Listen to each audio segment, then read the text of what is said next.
start today. Just thought I would vlog a little bit and bring you guys along for the day, maybe, or for the next couple days. So I'll make you get my guys back up when I get ready to take the little one to school. Good afternoon, everybody. I'm back from you know, I've been dealing with a lot of things. First of all, I'd like to say hi, welcome. If you don't know me, my name is Aarion. I am a Crohn's disease survivor. I am a single mom of one 13-year-old handsome young man. And I'm a fairly new homeowner, and I was a certified medical assistant, and I was in nursing school before my diagnosis. I have had one bowel surgery where I had to have my stomach cut open. I had to have multiple staples, and I had to have part of my bowel, small bowel, and part of my colon removed. This was in 2016. My Crohn's diagnosis was in November of 2014. So I've been living with this for a while. So in the beginning, if you haven't watched any of my other videos, this video is what I'm gonna just go through my history, what's been going on, and what's leading up to what's going on with me today. So back in 2014, when I first got diagnosed, I went to a Halloween party and I was throwing up, you know, and drinking and having a good time, but I never really threw up after I drank. I've come from a family of drinkers. I can hold my liquor, you know, so it was very unusual for me. I was having a lot of stomach pain, and then all of a sudden, I was throwing up water. So I was staying at my friend's house at the time. So I decided to drive home, try to be in my own environment, you know, just try to get some rest and be in my own bed and try to wait it out. Well, the pain got more intense and I started dry heaving, and I wasn't keeping anything down. Everything was either coming out one end or coming out the other end. And the pain was so severe that I couldn't even stand up straight.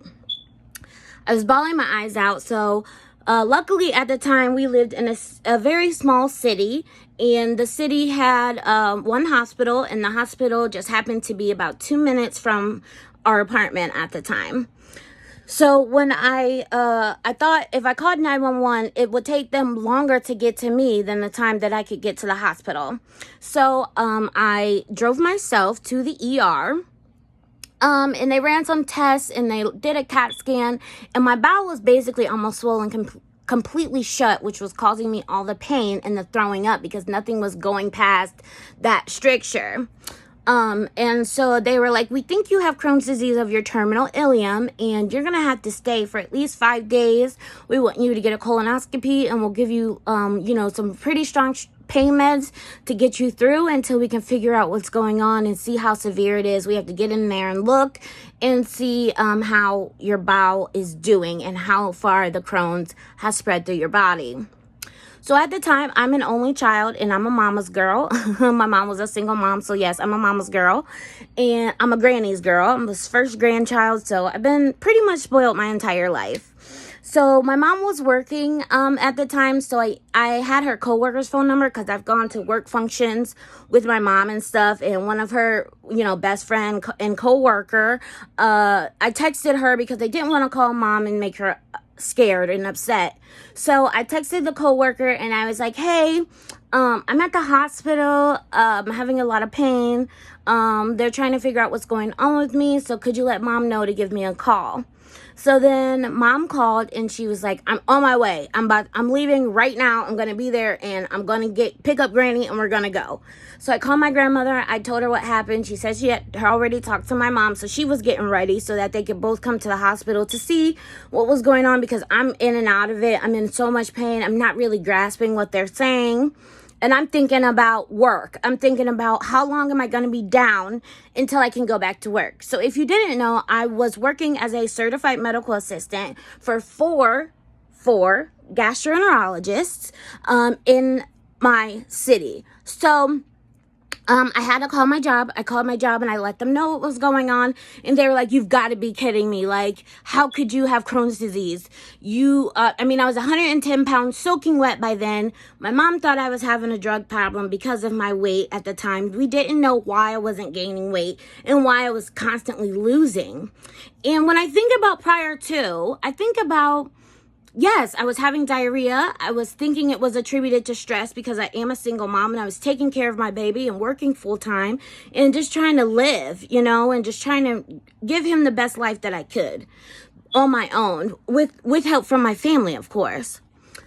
So after that happened, yes, I had Crohn's. I had to get a colonoscopy, and thus began my Crohn's journey. So about a year later, I was still going in and out of the hospital, but I was starting to get leg pains and things like that. So I was thinking, I'm pretty sure that's attributed to my Crohn's. And so my gastroenterologist ended up being the head gastroenterologist that I worked for, because they were the ones who took my insurance, because I worked and I got insurance through my work at the time, and my son was covered through Medicaid. So he said, we're going to refer you to a rheumatologist. So I ended up seeing my rheumatologist. And so it turns out that I have enteriopathic arthritis, which is a specific type of arthritis that derives from inflammatory bowel disease. Now, mine is kind of on the severe side, as well as my Crohn's, and it's usually people just get regular osteoarthritis, or, you know, some mild form of arthritis. Some of us get a lot and get, you know, rheumatoid, or can get other types of arthritis, but I ended up getting this specific type. So it's painful for me to walk. Like, it's raining today and my legs just throb and they hurt. My arms hurt and my back hurts. It just hurts, you know? So there's nothing really I can do but take another medication. So that is what happened with my life. So I had applied for disability that first year that I had got diagnosed, just to see if I could just, you know, if I was able to get it and I could continue to work, you know, and I was able to, you know, just show that I do have this disability, and I've been working all my life. Why wouldn't I get it? So I got denied the first time, and I was, 24, I think, at the time. I think it was 24 at the time of my diagnosis. So by 2016, I went to work one day and I was, again, hunched over. I took my heating pad. I was taking my medications, which kind of make me drowsy. My Bentyl, it kind of is for stomach cramping, but it kind of makes you kind of drowsy if you're not used to taking a medication like that. And then I was throwing up again, and I was still working, sitting at my desk, working.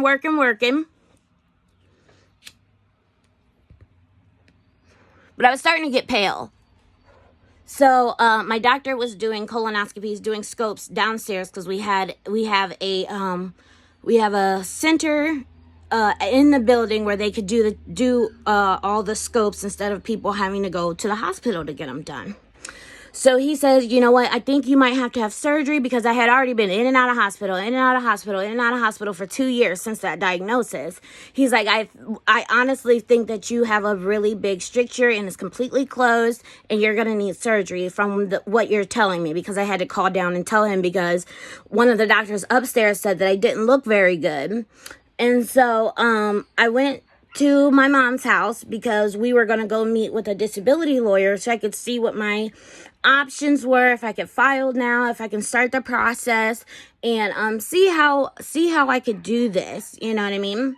So I drove to my mom's. Again, I was still in a lot of pain, but I had to get this lawyer appointment done. So being the hard-headed crazy person that I am, I went to my mom's house. We went to the lawyer. She talked about it. She said, you know what, you're pretty young. They're going to deny you again, but we're going to try to get all of your records. But it could take 18 to 24 months for you to get a court date, since you've already been denied twice. So I said, okay, 18 to 24 months. They're like, you need to be off work for a year. So like after today or whatever happens to you at the hospital, you're going to have to end up being off work in order to be considered permanently disabled. So if you don't know, Crohn's is an invisible illness. It's like lupus. It's like ulcerative colitis. Different invisible illnesses have different symptoms. So it's hard for people to gauge how I'm doing by me just telling them symptoms. People really don't understand how I'm doing. They just automatically assume that, hey, she looks pretty, or she's got makeup on, she's not in pain, she has herself put together. You know, usually, you know, if you're not, you know, people that are sick look sick. Well, not always. That's not always the truth. Like right now, I'm in a lot of pain. I'm in stomach pain. I've been having back pain and leg pain because like I said, the rain is here today. So it's very disheartening when doctors and people of a medical profession know that this disease is horrible and knows that this disease is progressive and knows that this disease is painful, and yet they still don't believe us when we talk about how much pain we're in or what we're going through, especially as Black women. As Black women, we are 10 times as likely to get shut down by doctors about our pain than the rest of ethnicities. Proven fact here in the United States. We are always discounted when we have pain. I don't know why, but lots of physicians, lots of people in the medical field, they just assume that Black people have a higher tolerance for pain and they're not in that much pain and they don't need any medicine. It's just a fact. Just like they don't take our complaints seriously. Just like, Serena Williams had to tell these people, my body doesn't feel right after she had her daughter, and kind of find out she was losing so much blood that had she not been listened to, she would have died, and she is a celebrity. So that just goes to show you how society treats Black women that are having an issue or having pain or having a diagnosis that causes them great pain, or when their body just doesn't feel right, as opposed to other ethnicities. So I go to the hospital, and they do a CAT scan on me. They do a CAT scan. And they're like, oh my God, we don't know how you are even functioning right now because your small bowel and your colon are completely shut. That's why you're throwing up. That's why you're having all this pain. And we're going to have to do something because you need surgery because the medications that you have been taking are not working. So the only biologic I had tried at the time was Humira. I was on Humira at work because my work insurance makes you go through step therapy. If you don't know what step therapy is when a entity tells you that you have to try medicines A, B, and C before we go to the extreme measures or medications that are known to put people in remission or to make people be less inflamed. So you have to go through these steps in order to get to one that will work for you. So what I did was they put a tube down my nose so that they could try to suck everything that was backed up in me out, and it comes out my nose and it goes into a little bucket. I'll insert a picture here. And we had to discuss surgery. Now, I have never broken a bone. I have never been in any type of accident. I've never had to be cut open. I've never been put under anesthesia at the time. And I was like, I don't know if this is the right choice for me. What if I don't wake up? What if my son is going to be without a mother? How am I going to recover? How am I going to get back to work? How am I going to make sure that I can get my bills paid? What am I going to do? How long am I going to be down for? And he was like, oh, we'll do it laparoscopically, which if you don't know, that means with cameras, and we'll make 2 little tiny cuts on your stomach. We'll push in the camera. We'll take out the piece that's giving you the issue, the inflamed dead piece of bowel. We'll pull it out and we'll be done. No, not really invasive. Probably going to be a 2-hour surgery. That's about it. You're going to be fine. So I called my mom because my mom had to go take care of my son because I was incapacitated at the time and on a lot of drugs, and I was in the hospital. And I was told that I could get septic and die because my bowel had swollen so much that the stricture behind it, all the things that were behind that stricture could burst open my bowel and make me septic and spill all of that bowel inside of my body. All of that nasty stuff that we poop out, it would go in my entire body and I could die. So I had to discuss with my mom. I discussed with her. She said, yes, you need it. We need you here. We need you to do this. If you have to be out of work, we'll figure it out. So I go under the knife. Turns out it was horrible. I had to get cut open through my navel all the way down to almost my pubic bone. They had to open me up. He had to take out a piece of small bowel and a piece of colon. And then we found out I had endometriosis from the biopsies from the pieces of tissue that he took out. because I had endometrial cells. So they were like, you're probably not going to be able to have any more kids because the endometriosis looks pretty bad in there. And, you're going to have to get with your OBGYN and try to see if they can put you on continuous birth control so that we can keep your periods away or at a minimum so that it doesn't inflame your endometriosis and so that you won't have extra pain on top of the Crohn's pain that you're having. So, needless to say, of course, I don't do things the easy way, so a laparoscopic surgery turned into a 4-hour surgery, which turned into me staying in the hospital for about 20 some days. My grandmother was dying, and they said if I left the hospital to go to her service that I could die. So I was on nothing by mouth. So usually if you have Crohn's disease, that they don't want you to eat anything. They want you to get bowel rest. So that is when you put things in your body, your bowel is working 24/7, digesting and moving. But when you have Crohn's and you have a lot of inflammation, they don't want you to have it digesting and moving because that causes more work and it makes more inflammation and makes the Crohn's go haywire. Also, if you didn't know, Crohn's can go from your mouth to your anus, your entire digestive system, anus, rectum, whatever you want to call it. So, it could be a pretty progressive and pretty bad disease. It's like a spectrum, kind of like autism is on a spectrum, or, different people have different levels of like bipolar or, things like that. So, people have Crohn's that don't need medication, that are fine. They just have this diagnosis, they go through life. There is like a medium sliding scale where people take some medications, but it's calmed down and they can still do life. And then there's kind of like a sliding scale up to the severe side, which I have, where you have to be on medications constantly, you have to be on biologics constantly, which is classified as a cancer treatment, a chemo. It is classified like that under insurance. So if you do see me say I got my chemo infusion, it's the same thing. I go to the cancer treatment center, I get it infused into my arm. I have a port in my arm. I'll give you a little peek here. It's underneath right here. And you can't really see it, but I'll try to use my other hand and you can see the little circle underneath. So I get that access every month. So after that surgery, I stayed 20 some days in the hospital getting treated with medications.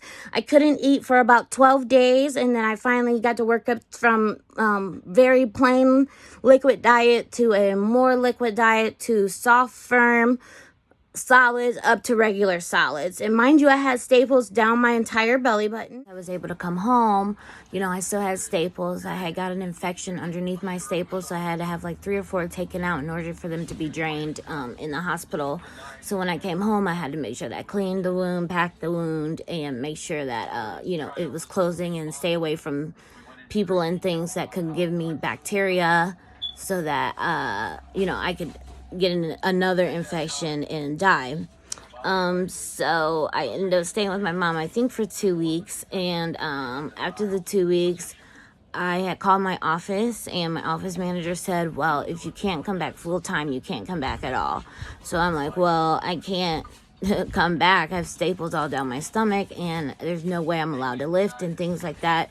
And it was basically an ultimatum, like either you come back full time or you don't.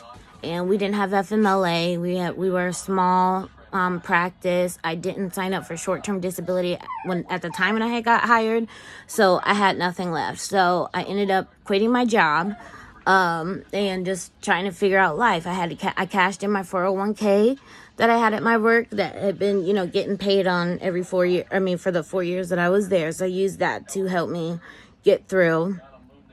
And thus began my journey of not working for being permanently disabled. So if we want to flash forward, that was just that was like a 15-minute synopsis of what is going on in my life and how this came to be. So now that I'm here, so I fought the disability. I had a hearing. I got the disability in 2018. Stop it, Penny. It's a dog. So when I got the disability from the judge, he approved it. They were like, well, we're going to reevaluate you in 2 years. So this was in 2018. So they're like, you're 26, I think I was at the time. And they're like, so, you're young, so they're going to have to reevaluate your case probably in 2 years. Well, COVID hit. So COVID hit and, everything is virtual. The world went crazy and, I had to stay home because I have autoimmune issues and I get infections easy, and I've been on like prednisone on and off since my entire diagnosis. So that has made me gain weight, which is why I'm chunky. And, even though I don't eat that much, my body still continues to store fat. I don't know why. And my medications, probably my depression medications too, make me gain weight and keep weight too. So COVID hit, had to stay home. So I stayed out of the hospital. I've been out of the hospital literally for this whole time, like, because I didn't want to get sick. I didn't want to catch COVID. I didn't want to die. I watched my other grandmother pass away from COVID. If you want to hear that story, you can click back. There's a few videos down. It was on Halloween a few years ago that I lost my grandmother. So, with everything going on, I'm like, my doctors, my whole team were like, you need to stay home, stay out of this. You know what I mean? And I had to homeschool my kid anyway. They have virtual school or whatever for like 2.5 years. No sports, no anything. So I get a letter that, hey, we're going to review your case this year, which would be year 3. And when they reviewed it, they were like, oh, on paper, you look fine. You haven't been to a hospital. You haven't needed anything extensive done to you from your Crohn. So we don't think you're disabled anymore. And you need to go back to work full time. So I get this letter sent to me in July. They're like, your benefits will stop. You'll stop your check coming. In September will be your last check, and September 30th is the last day for your insurance, your Medicare and Medicaid. Now, mind you, when I worked, I had insurance where I had to pay 80-20. So insurance paid 80%, and I was left with the 20%. But being in and out of the hospital for those extra 2 years, I would have, almost $1 million in hospital fees. That there was no way that I was going to be able to pay that. I mean, even with my work check, I was really struggling to just pay like $500 rent and then utilities and things like that. So there's no way. So, I had to fill out the forms and hopefully, I could get payment assistance and things like that. Also, I had pretty high copays for all of my medications. So at that time, I was probably like on I would say 7 to 9 medications at the time, including my Remicade I was on at the time. After I had healed from my surgery, I started Remicade infusions. I got the port and so on and so forth.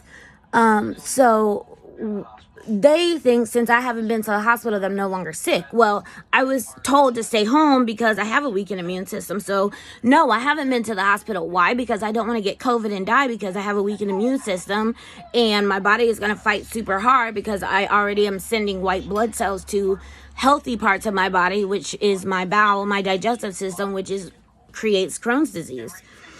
So, and I'm thinking like, it's probably like I don't know if it's like just a panel of like regular people. I don't know if there's doctors on the team down there or whatever in Columbus or something that make this overall decision, but they have no idea what I'm going through. I have arthritis, I have depression, I have endometriosis, I have Crohn's. I have very bad anxiety. And I'm on 15 medications. I get my infusions monthly that are $15,000. If you want to hear that story about me getting a bill for my infusions when I'm losing my insurance, you can go ahead and watch that video. It's like the last video that I had posted. So, they told me I had to appeal the decision with supporting documentation and fill out why I believe that I'm still disabled. So I filled out everything. I had my doctors write me letters saying that this is what she has. This is progressive. She cannot work full time. She can't just work any job. She can't lift more than 10 pounds. She's not going to be able to go back to the work that she used to do. And that she needs to continue to stay on insurance with Medicare and have her monthly check, which you only get like $1,200. So it's literally enough to pay the bare minimum of my bills, like my mortgage, internet, utilities and food for my son and I. So I filled everything out. I sent them my supporting documentation, and I didn't hear back from them. So I had been calling Social Security, calling. Nobody answered. Calling. They'll call you back. They transfer you. So yesterday I called and I said, I need to speak to a supervisor because I need to know what's going on with my case. Am I going to get a date with a hearing officer to plead my case again? What date will it be? And I haven't been notified that you guys got my information, if it was enough information. Do you know this lady said I'm missing 15 pages of the appeal process? That she'll send it in the mail? Are you kidding me? This is from July. So from July, I could have had this taken care of so that I could continue to try to get benefits while I wait for a date, like the letter told me to. But they didn't send me the other half. So they're like, your other half is missing. No, it's not missing. It was never sent to me. What are you talking about? And she's like, well, I'll have to put in an input to override the cancellation of your insurance and your benefits while you're waiting for a court date. But just so that you know, if it gets denied when they make their decision again, then you're responsible for paying it back. Excuse me? Pay what back? Because I've been paying into Social Security since I was 15. This is what it's for. So people that have fucked up the system, have messed it up for people like me. Now I'm getting all these no's and getting this thrown in my face, saying that I'm not going to have income and I'm not going to have insurance to pay for the things that are keeping me alive and keeping me out of the hospital on purpose, that I'm not going to have it anymore. So what do you do? Like, I've been calling you guys. I've been calling you guys daily, weekly, however many. I've been calling them since I got that letter to try to figure out how much money am I going to be able to save. And you know what? During the pandemic and, my mortgage was able to, get it turned down to a lower amount or not be responsible for payment for like a year. And I should have been stacking that money. Because now I'm screwed and I only have like $300 in savings, and that's not enough for me to continue with life on my own if they stop my checks for October, until I get to be able to see and talk to someone. So it's like these people that made this decision with my life, they have really, really hurt me, because this is my livelihood. It's the government, but you can't be fucking up somebody's life like that. This is how I make my mortgage. This is what I use to take care of my kid. And the insurance I need desperately. Yeah, I have Medicaid as well. But if I have Medicaid primary, I'm going to have to start different medications that's on their formulary. So I may have to change things up. I may be back in the hospital. And, it's not going to be okay. I'm going to have to expose myself and go to the hospital just so that these people can see that Crohn's have no cure. I'm not cured. I'm still very much sick. I'm just controlled with the medications that I'm on, and I need them, because I'm on 15 medications, 16 including the infusion that I get. So I'm going to be screwed as far as insurance goes if I have to start over, if I have to go through more step therapy, if I get Medicaid to just pick it up and not have Medicare, Medicaid combined, and try to see if my Medicaid will, step up and take the insurance for everybody. But, that's something I'm going to have to call for. I'm going to have to, research and see if I can fall back on my care source and see if they'll help me pay for everything. But this is it's just not fair, and it's hit me. I've been crying. I've been so anxious, messing with my livelihood. This is my life. Like, I don't have time for people who don't know or who aren't educated on my disease to make an assumption about me and not even see me. You know what I mean? You're not part of my medical care. You don't know what I'm going through. You haven't been seeing me this whole time. You know what I mean? I don't know who these people are that make this decision. And so the lady is like, well, I'll send it in to try to overturn and make sure you can get paid. But if you don't, you know what I mean? You should get back pay again. I said, okay, so who's going to back pay my mortgage? Who's going to back pay my medicine? Who's going to back pay my utilities and, other things that I'm responsible for as an adult?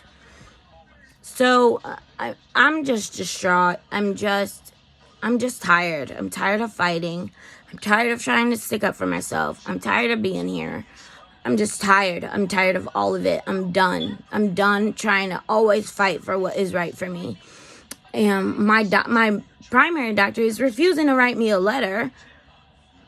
Like, she's like, well, you just have to go through the process. And I'm like, all my other doctors are behind me on this. And she's like, well, you just have to go through it. And they do it to everybody. And you shouldn't get mad. You shouldn't feel singled out. I don't care. I do feel singled out because this is my livelihood. You're a doctor. You're able to make your house payment. You're able to do what you need to do. You're able to pay for your insurance and things like that. You know what I mean? How would you not write me a letter? How come all my other physicians, rheumatology, gynecology, pain, and gastroenterology, and psych have all written me letters about that I am not stable enough to go back to work full time, that this is a progressive disease, and you're the only one, the one who sees me the most, and you're not gonna write a letter of recommendation or try to speak up for me? Like, that was very hurtful because I thought me and her kind of had a little bond since everything that was going on. And, you know, she's a black woman and I'm a black woman. And we kind of have, like, you know, bonded over the years, I thought. But now she's just telling me that doesn't matter. She's not going to help me. So I have that working against me. She's my primary care doctor. So I'm afraid if they don't see that I have anything from her and have things from everybody else, if she thinks that I don't need to be vouched for by her, then I don't need, I don't need to be approved for this. So I'm just unhappy about it. I'm just really stressed out about it. I really just want to be done with this. I'm so sick and tired of being sick and tired. I'm so done. Like, all I can do is sit here and cry and try to figure it out. Like, in a week and 4 days, I'm not going to have insurance, and my infusion is supposed to be next month. I'm not going to have any money. I'm not going to have enough for my savings if they cut me off. And if I have to pay it back, how am I going to pay it back if you're my only income? So that makes no sense. So you're my only source of income. You cut me off. So you decide that, no, I can't get it. So then you guys are going to back pay me. Whenever I do get to go to a hearing or have a hearing officer to plead my case and whatnot, and, send in the 15 pages that I supposedly am missing that was never sent with my appeal process in July. It is now the end of September, and now all of a sudden I need to get all this paperwork sent in order for them to reconsider their decision. Like, she's like, oh, we're so behind. We're trying to play catch up. And, we had your appeal in here, but, it's just been sitting here, basically. It's been sitting there. It's just been sitting there. And it's not even the full thing. So how are they supposed to make a decision if I don't send everything back? You literally sent me one page, and to add supporting documentation and medical records, which I did. It didn't say more is coming or you still have a whole packet to fill out. None of that. Absolutely nothing. I literally we're canceling your insurance, we're canceling your check, you're not going to get anything, and if you want to appeal, you need to do so within 10 days, or you're just not going to have it. So I would just like to say a major fuck you to people who have messed up the system, who have always been trying to get over and get a check for nothing, and then people like me who need it aren't able to get it, especially the ones who have fucked up pain as well. So when you guys have gotten pain medication and you're thinking like, oh, I got addicted because this doctor wrote me for pain and blah, blah, blah. Now you've made it harder for people like me to get pain control. You've made it harder for people like me who actually have chronic pain every day. You made it hard for people like me to stay on Medicare and to stay on Medicaid, to have insurance, because you guys have tried to play the system for years and decades and try to get the maximum amount of checks you can get. And now people like me won't be able to get anything because you guys have now messed it up to where they have to keep, checking up on patients and making sure that people are in fact disabled when I have a stack of papers this thick of why I'm sick. So I would like to say that, and if you're thinking about it or if you're trying to, you know what? You need to reevaluate your life. and think about the people who are really needing it and who are really hurting and who absolutely can't live without something that they've been paying into. They had no problem taking it out of my check every time I got paid since I was 15. They had no problem. But now that I need it, and you want to deny me, and I already went through the appeal process. I already went through being denied multiple times. I already went through, having a lawyer. I can't get a lawyer this time. They want $100 an hour out of pocket because I've already been through this process. And now I'm going to be screwed. I'm going to be screwed. So, in closing, this is what I have to say about my disease and what's going on with me. There are people out there like me, and people say continue to keep fighting, continue to make sure that, they know that this is messed up, and I don't know. I'm at the mercy of the government right now, and random normal people just have a say in my livelihood and what happens to me. So, if you have any questions or comments, leave them down below. Make sure to like, comment, share, and subscribe. And I'll catch you guys in the next one.